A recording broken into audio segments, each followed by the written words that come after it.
So who's the most important Western comic hero for DC of the 1970s?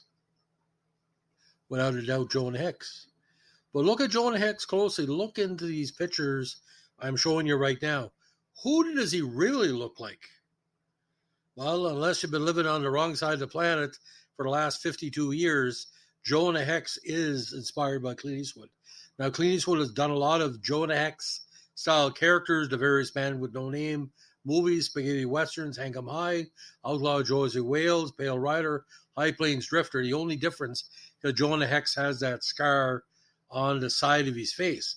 Now, Jonah Hex first appeared in a full-page in-house ad for All-Star Western number 10, which was published in various December 71 dated DC Comics, including a few of the DC War Comics line, as well as a half-page version of the same house ad in Batman 237.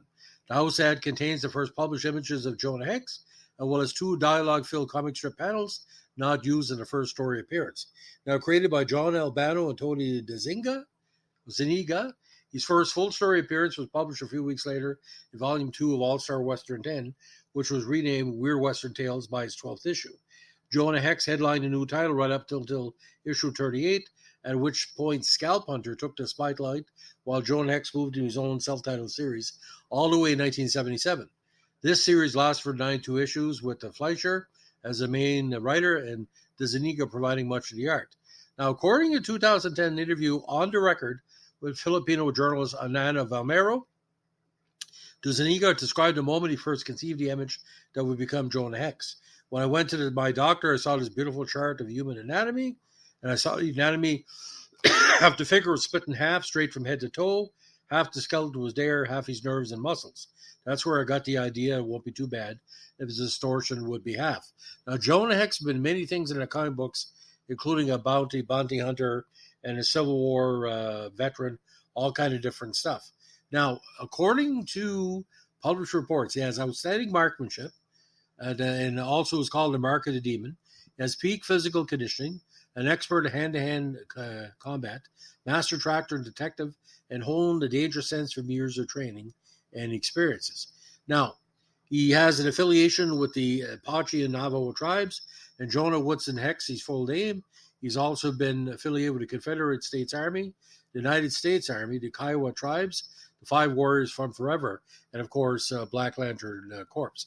Now, for me, Jonah Hex not being portrayed by Clint Eastwood was either a big mistake or maybe that Eastwood thought that they wouldn't make any money on the character. He'd make tons of money on the character. Billions of dollars, I think, have been left on the table. You could do a series of 3 Jonah Hex movies. Around the time before Unforgiven, where Eastwood really looked like Jonah Hex, but he was doing Bridges of Madison County, doing more what he called atmospheric movies in the Line of Fire. Eastwood got away from the Westerns for a while until Unforgiven came along. I have a plot for you, by the way. There's a woman raped on the trail. She's bleeding to death, and she's on a nag, and she said, "Lord, please bring me a savior." And who rides up as Jonah Hex? Jonah Hex brings her in, brings her back to life, and saying, "Are you a bounty hunter? I need to find the people that killed my father and raped me." And there where you start. And the second one where he had fallen in love with this woman, but she is killed in the start of the second movie, and it starts over again. He's trying to avenge. And the third movie, he has a child he doesn't know about, so it's Jonah and son, or Jonah Hex and son. Clint Eastwood could have the son play his son in Jonah Hex movies. It writes itself. But you can imagine Jonah Hex riding up in his Confederate grays and, saving the day. And like I said, the Man with No Name, Jonah Hex, had a name, but his name was strength and courage and fighting against evil. So that's my story about Jonah Hex. Should have been played by Clint Eastwood. I'm sticking to it. If you like what we're doing here with the Clint Eastwood podcast, let us know when to like, comment, subscribe, or share.